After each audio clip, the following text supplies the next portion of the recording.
নমস্কার বন্ধুরা, আশা করছি আপনারা সবাই ভালো আছেন এবং সুস্থ আছেন। আমি রাখি আমার চ্যানেলে আপনাদের সবাইকে জানাই অনেকটা স্বাগত। তো বন্ধুরা, প্রতিদিনের মতো এমন কিছু টিপস নিয়ে এসেছি যেটা আপনাদের অনেকটা কাজে আসতে চলেছে। এবং সবথেকে ভালো যে কথাটা, সেটা এই টিপস করার জন্য কোনো টাকা পয়সাও কিন্তু খরচা হবে না, আর টাকা পয়সা সংসার থেকে কিছু বাঁচিয়েও ফেলতে পারবেন। তার জন্য চলে এসেছি প্রথম টিপস এখানে আছে ধূপকাঠি। তো ধূপকাঠি আমরা কিন্তু হিন্দু পরিবারে ঘরে সন্ধ্যা প্রদীপ দেওয়ার জন্য কিন্তু ধূপকাঠিটা জ্বালানো হয়। এবার অনেকে কিন্তু এই ধূপকাঠিগুলো জ্বালাতে চায় না, যেহেতু বাঁশের কাঠি দিয়ে তৈরি হয়। সেই বাঁশের কাঠি দিয়ে ধূপকাঠি জ্বালানো অনেকের মতে খারাপ, তার জন্য অনেকে শুধু ধূপই জ্বালায়।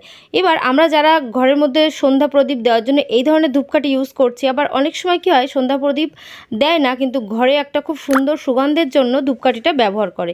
তারা এই ধূপকাঠিগুলো যখন জ্বালানোর পর কিন্তু ধূপকাঠিগুলো খুব একটা বেশি সময় থাকে না, তাড়াতাড়ি কিন্তু পুড়ে যায়, পুড়ে শেষ হয়ে যায়। তাই কি করতে হবে, নিয়ে নেবেন একটু ঘি। তো সেই ঘিটা ধূপকাঠির মধ্যে এভাবে আঙুলের সাহায্যে লাগিয়ে দিতে হবে। পুরো ধূপের গায়ে এরকম করে যদি ঘি আমরা লাগিয়ে দিতে পারি, তাহলে কিন্তু ধূপটা দীর্ঘ সময় ধরে জ্বলবে, দীর্ঘ সময় ধরে ঘরের মধ্যে খুব সুন্দর সুগন্ধ বেরোবে। এবার এটাকে আমি কিন্তু একটু জ্বালিয়েও দেখিয়ে দিচ্ছি। বন্ধুরা, এইভাবে ধূপকাঠি আপনারা সন্ধে প্রদীপও দেওয়ার সময় এইভাবে ঘি লাগিয়ে নিতে পারেন। পুজোর ঘরে ঘি থাকে, সেই ঘিটা ধূপের মধ্যে দিলেই দেখবেন সন্ধ্যা দেওয়ার পরও সেই ধূপ কিন্তু অনেকটা টাইম ধরে পুড়ছে, অনেকটা তাড়াতাড়ি কিন্তু শেষ হবে না। তো এইভাবে কাজটা করতে পারলে দেখবেন আমাদেরই অনেকটা ভালো হবে। যে ধূপকাঠি 10 মিনিটে শেষ হয়ে যায়, সেই ধূপকাঠি 15 মিনিট ধরে শেষ হবে। তো বন্ধুরা, আশা করছি আমার এই টিপসটা আপনাদের অনেকটা কাজে আসবে, অনেকটা ভালো লেগেছে। যদি খুব ভালো লাগে কমেন্ট করে জানিয়ে দিতে ভুলবেন না। চলে এসেছি আরও একটা টিপসে। বন্ধুরা, আমরা যখন চিনির কৌটা আনি, মানে চিনির আনি বাজার থেকে, আনার পর কৌটার মধ্যে চিনিটা রেখে দিই। দেখবেন আবহাওয়া চেঞ্জের সময়, যেমন বর্ষার দিনে, এমনি অন্যান্য সময়েও চিনির মধ্যে না একটা ভিজে ভিজে ভাব সবসময় থাকে। তো সেই চিনি যদি ভিজে হয়ে যায়, তখন দেখবে চিটপিট করে, আর সেই চিনিটা আমরা কিন্তু খেতে আমাদের একদম ইচ্ছা করে না, ইউজ করতে একদমই ভালো লাগে না। তাই আমরা ছোট্ট একটা উপায়ের মাধ্যমে চিনির এই ভিজে ভাবটা থেকে আটকাতে পারি। কি করতে হবে, নিয়ে নিয়েছি একটা টিস্যু। তো বন্ধুরা, এইভাবে একটা টিস্যু নিয়ে নেবেন, টিস্যুর মধ্যে দিয়ে দেবেন কিছুটা পরিমাণ চাল। তো চাল আমাদের প্রত্যেকের বাড়িতে থাকে, সেই চাল টিস্যুর মধ্যে যদি এইভাবে দিয়ে এটাকে মুড়িয়ে একটা গার্ডার দিয়ে আটকে দিতে পারেন, তাহলে এটা কিন্তু ছোট্ট একটা পুটলি মতো তৈরি হয়ে গেল। এটা কিন্তু চালের পুটলি। যাদের বাড়িতে এই ধরনের টিস্যু ইউজ করেন না, তারা কিন্তু এখানে নিউজ পেপারও নিতে পারেন, অথবা যে কোনো একটা পেজ নিতে পারেন। নিয়ে এরকম চাল যদি একটা পুটলি করে দেন গার্ডার দিয়ে আটকে, তাহলে দেখবেন আমাদের চিনিটা কিন্তু কখনোই ভিজে ভিজে ওই যে ভাবটা হয়ে যায়, সেই ভিজে ভাবটা কিন্তু আসবে না। কারণ চিনির মধ্যে যখনই ভিজে ভাবটা আসবে, এই চাল কিন্তু সেই ভিজেটাকে অ্যাবজর্ব করে নেবে নিজের মধ্যে। তখন আর আমাদের চিনি একেবারে ঝুরঝুরে থাকবে, ভিজবে না, কোনো সমস্যার মধ্যে কিন্তু বন্ধুরা আমাদের পড়তে হবে না। তো বন্ধুরা, আশা করছি চিনি ঝুরঝুরে রাখার এই টিপসটা আপনাদের অনেকটা কাজে আসবে, অনেকটা ভালো লেগেছে। চলে এলাম আরও একটা টিপস নিয়ে। বন্ধুরা, দেখবেন বাড়িতে এই ধরনের যে মধুর শিশি থাকে, মানে মধুর যে বোতলে অথবা কৌটায় যেখানে রাখি, সেই মধুর যে পাত্রটা আমরা বাড়িতে রাখি, অনেক সময় এই যে গরম পড়ছে প্রচুর, সেই গরমের দিনে প্রচুর পরিমাণে পিঁপড়ে বাইরে বেরিয়ে যায়। এবার সেই পিঁপড়েগুলো মিষ্টি জাতীয় খাবার দেখলেই কিন্তু আকৃষ্ট হয়, মিষ্টি জাতীয় জিনিসের কাছে চলে আসে। এবার এই সাইড থেকে ভেতরে ঢোকার চেষ্টা করে। খুব ছোট ছোট পিঁপড়ে যদি হয়, তারা কিন্তু ভেতরে ঢুকেও যায়। তো এই যে একটা গরমের দিনে প্রবলেম হয়, মধু কিন্তু বাড়িতে আমরা বড় ছোট সবাই খাই। বাচ্চাদের কিন্তু মধু খাওয়ানো ভীষণ ভালো, সর্দি কাশির জন্য অনেকটা উপকারে আসে। তাই আমরা ছোট্ট একটা উপায় করে নিতে পারি, যার ফলে কিন্তু পিঁপড়ে মিষ্টি জাতীয় জিনিসে কখনোই লাগবে না। সেই মিষ্টি জাতীয় মধু হোক আর চিনির কৌটা নিয়ে নিয়েছি, একটা বাটিতে একটু সর্ষের তেল, আর নিয়ে নেব একটু ভিনিগার। খাবার যে ভিনিগারগুলো, সেই ভিনিগার সামান্য 2 থেকে 4 ফোঁটা মতো ভিনিগার সর্ষের তেলের মধ্যে কিন্তু দিয়ে দিতে হবে। বন্ধুরা, এইভাবে সর্ষের তেলের মধ্যে একটু ভিনিগার দিয়ে চামচের সাহায্যে এটাকে কিন্তু এই ভিনিগার আর সর্ষের তেলটা মিশিয়ে দিতে হবে। এটা মিশিয়ে, ভিনিগারের নিজস্ব একটা উগ্র গন্ধ আছে, সেই গন্ধটা কিন্তু পিঁপড়েরা একেবারেই পছন্দ করে না। আর নিয়ে নিয়েছি একটু তুলোর সাহায্যে এইভাবে মিশ্রণটা নিয়ে নিলাম। নিয়ে এইভাবে মধুর যে বোতলটা আছে, মধুর বোতলে এইভাবে তার ঢাকনায়, তার গায়ে সম্পূর্ণ জায়গায় কিন্তু এই ভিনিগার আর সর্ষের তেলের মিশ্রণটা আমি লাগিয়ে দিচ্ছি। লাগিয়ে দিলে কি হবে, যখনই পিঁপড়ে আসবে তখনই কিন্তু পিঁপড়েদের এই গন্ধটা আর ভালো লাগবে না, আর এখান থেকে ওরা পালিয়ে বাঁচবে। তো একইভাবে মিষ্টির কৌটাতেও মানে চিনি যেখানে রাখি, বাড়িতে যাদের চিনি বেশি খাওয়া হয় তাদের বাড়িতে কিন্তু বেশি করে চিনি আনতেই হয়। সেই চিনি যদি পিঁপড়ে লেগে যায় তখন অনেকটাই সমস্যা হয়। তাই চিনির কৌটাতেও কিন্তু এই মিশ্রণটা লাগিয়ে দিলে আর একদমই কিন্তু পিঁপড়ে আসবে না। তো বন্ধুরা, আশা করছি এই টিপসটাও অনেকটা ভালো লাগছে, অনেকটা কাজে আসবে। চলে এলাম আরও একটা টিপস নিয়ে। বন্ধুরা দেখবেন, বাড়িতে যদি মিষ্টি থাকে, সেই মিষ্টির গন্ধে, মিষ্টির আকর্ষণে পিঁপড়ে কিন্তু চলে আসবেই। সেই মিষ্টিটাকে কিন্তু বাঁচানো যায় না। এবার আমরা অনেকে কি করি, ফ্রিজ যাদের বাড়ি আছে তারা মিষ্টিটা ফ্রিজে রেখে দিই, তখন মিষ্টিটা ভালো থাকে অনেকটা দিন পর্যন্ত।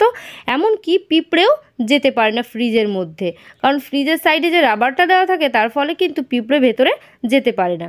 এবার তার থেকে মিষ্টিটা বেঁচে থাকে। এবার যাদের বাড়ি ফ্রিজ নেই অথবা ফ্রিজের মধ্যে প্রচুর পরিমাণে জিনিস হয়ে গেল, তখন মনে হলো আমরা মিষ্টির পাত্রটা বাইরে বের করে রাখি। যখনই বাইরে বের করলাম সঙ্গে সঙ্গে পিঁপড়ে কিন্তু এর মধ্যে অ্যাটাক করে দেবে। এবার পিঁপড়ে চলে আসলে তখন কিন্তু সেই মিষ্টিটা আর খাওয়া যায় না। তাই আমরা কি করতে পারি, নিয়ে নিয়েছি একটা স্টিলের মানে থালা।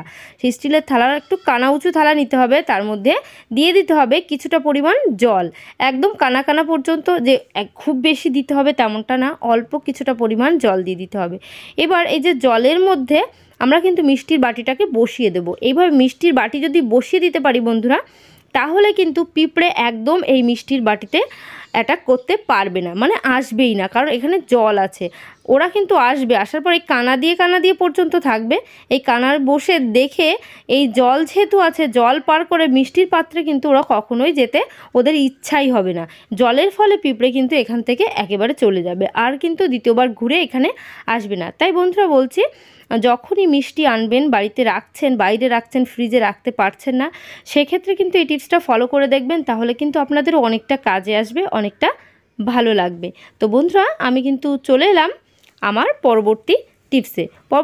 এখানে একটা বাটি নিয়ে নিয়েছি। এবার বাটির মধ্যে আমি দিয়ে দেবো কিছুটা পরিমাণ হলুদ, মানে হাফ চামচেরও কম একটু হলুদ নিয়ে নিচ্ছি, সামান্য পরিমাণ।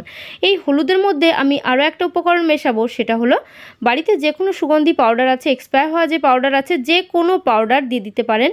এবার এই হলুদের মধ্যে কিছুটা পরিমাণ পাউডার মিশিয়ে দিচ্ছি। পাউডার মিশিয়ে এই দুটোর মিশ্রণ, এমন একটা মিশ্রণ তৈরি করব যেটা কিন্তু ভীষণ ভালো কাজে আসতে চলেছে। আজকের এই রেমেডিটা আপনাদের কিন্তু প্রচুর পরিমাণে কাজে আসবে এই গরমের দিনে। কেন, আর এটা চামচের সাহায্যে আমি ভালো করে মিশিয়ে নিলাম।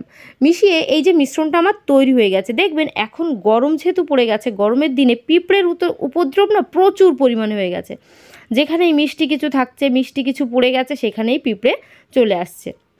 তো আমাদের বাড়িতেও একইভাবে পিঁপড়ের কিন্তু একটা লাইন হয়ে গেছে। মানে বাড়িতে আমার ছোট বাচ্চা আছে, তারা কিন্তু অনেক সময় ফ্রুটি, লস্যি যে কোনো জিনিস খেতে গেলে না ওরা ফেলে দেয় মেঝেতে।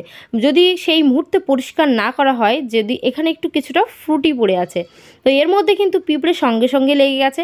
পিঁপড়েরা লাইন দিয়ে আসছে। আর কি হয়, পিঁপড়েরা যখন লাইন দিয়ে আসে কিভাবে, একটা পিঁপড়ে যখন আসে ওদের মধ্যে না একটা রস থাকে, সেই রসটা ওরা ক্ষরণ করতে করতে আসে। সেই রসের গন্ধে ওরা কিন্তু লাইন বেয়ে চলে আসে। একটা লাইন থাকে ওদের, সেই দেখবে পিঁপড়েরা কিন্তু এলোমেলোভাবে আসে না, একটা লাইনে আসে। সেই লাইনটা কেন, প্রথম পিঁপড়েটাই কিন্তু একটা রস নিঃসরণ করে, যার গন্ধে অন্যান্য পিঁপড়েগুলো সেই একই লাইনে আসে। তো আমরা যে মিশ্রণটা তৈরি করেছি, সেই মিশ্রণটা যে জায়গাটায় লাইন দিয়ে পিঁপড়েটা আসছে সেইখানে আমি ছড়িয়ে দেব। এইভাবে যদি ছড়িয়ে দিতে পারি, তাহলে দেখবেন বন্ধুরা, ওদের যে একটা লাইন থাকে, সোজা লম্বা করে একটা লাইন করে ওরা আসে, সেই লাইনটা ওদের নষ্ট হয়ে যাবে। পিঁপড়ে যে গতিতে একটা লাইন দিয়ে চলাফেরা করছিল, সেই গতিটা কিন্তু আমি বাধা দিয়ে দিলাম এই হলুদ আর পাউডারের মিশ্রণটা দিয়ে। এবার পিঁপড়েরা দেখবেন এই হলুদ মিশ্রণের মধ্যে কিন্তু একেবারে আসতে চায় না, এই গন্ধটা ওরা কিন্তু সহ্য করতেই পারে না। যে জায়গাটা ফাঁকা দেখবে, ঠিক সেই সব জায়গায় গেলে ওরা ঘোরাফেরা করছে। আর এই যে জায়গায় পাউডার দিয়েছি, যতটা জায়গা, তার বাইরে পর্যন্ত পিঁপড়ে আসছে আর ফিরে যাচ্ছে। এর মধ্যে যে লাইনটা ওদের ছিল, সেই লাইনটা কিন্তু বিচ্যুত হয়ে গেছে। সেই লাইনটার মধ্যে ওরা আর কিন্তু আসবে না। এটাকে কিছুক্ষণ এইভাবে রেখে দিলে দেখবেন বন্ধুরা, পিঁপড়েরা একেবারে এখান থেকে নির্মূল হয়ে গেছে, এখানে আর আসবে না। আর একটা জিনিস আপনাদের মনে রাখতে হবে, এখান থেকে 2-3 ঘন্টা পর্যন্ত এই জায়গা কিন্তু মুছলে হবে না। যদি এই জায়গাটা মুছে ফেলেন, তাহলে কি হবে, এই জায়গায় পাউডারটা তো মুছেই যাবে, এখানে কিন্তু আবারও পিঁপড়ে চলে আসবে। তাই বলছি 2-3 ঘন্টা পর তারপর পিঁপড়ে একেবারে চলে গেলে তখন এই জায়গাটা মুছে পরিষ্কার করে নেবেন। তো বন্ধুরা, আশা করছি আমার এই টিপসটা আপনাদের অনেকটা কাজে আসবে, অনেকটা ভালো লেগেছে। আর এই গরমের দিনে তো অবশ্যই উপকারে আসবে। আর আমার চ্যানেলে যে সমস্ত নতুন বন্ধুরা আছেন অবশ্যই আমার চ্যানেলটিকে সাবস্ক্রাইব করবেন আর অল নোটিফিকেশান অন করে দেবেন, তাহলে আমার চ্যানেলের এই ধরনের ভিডিও আপনাদের কাছে সবার আগে পৌঁছে যাবে। কারণ এই যে পিঁপড়ের যন্ত্রণা প্রচুর, পিঁপড়ে কামড়ালে দেখবে সে সমস্ত জায়গায় ফুলে ওঠে, বিষাক্ত হয়ে যায়। বাড়ি ছোট বাচ্চা থাকলে তো আরও বিপদ হয়ে যায়। তো সেই সমস্ত সমস্যার মধ্যেই আর পড়তে হবে না, এরকম একটা মিশ্রণ তৈরি করে বাড়িতে রেখে দেন যে কোনো একটা কৌটার মধ্যে করে। তারপর পিঁপড়ে যখনই দেখবেন সেই জায়গায় একটু ছড়িয়ে দেবেন, সেখান থেকে পিঁপড়েরা একেবারে পালিয়ে যাবে। তো চলো বন্ধুরা, আজকের ভিডিও এখানে শেষ করছি। সবাই ভালো থাকবেন, সুস্থ থাকবেন। তো বাই, টাটা, আবার নেক্সট ভিডিও তাড়াতাড়ি দেখা হচ্ছে।